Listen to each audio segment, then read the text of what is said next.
দলীয় সিদ্ধান্ত উপেক্ষা করে সংসদ সদস্য হিসেবে শপথ নেওয়ার পর দলের সভাপতি ডক্টর কামাল হোসেনের সঙ্গে দেখা করতে গিয়ে ধমক শুনে বেরিয়ে গেলেন গণফোরামের প্রেসিডিয়াম সদস্য মোকাব্বির খান।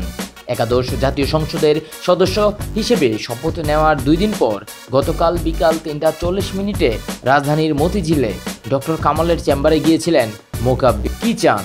এখান থেকে বেরিয়ে যান, গেট আউট, গেট আউট।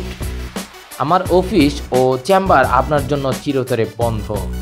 তবে এই বিষয়ে মোকাব্বির খান বলেন, এমন কোনো ঘটনা ঘটেনি। এ কথা কি ডক্টর কামাল বলেছেন?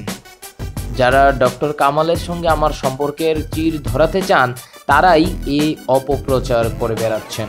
30 ডিসেম্বরের নির্বাচনে ভোট ডাকাতির অভিযোগ তুলে জাতীয় ঐক্যফ্রন্ট তাদের নেতাদের সংসদ সদস্য হিসেবে শপথ না নেওয়ার সিদ্ধান্ত নিলেও জোটের শরিক দল গণফোরাম থেকে নির্বাচিত 2 জনই শপথ নেন।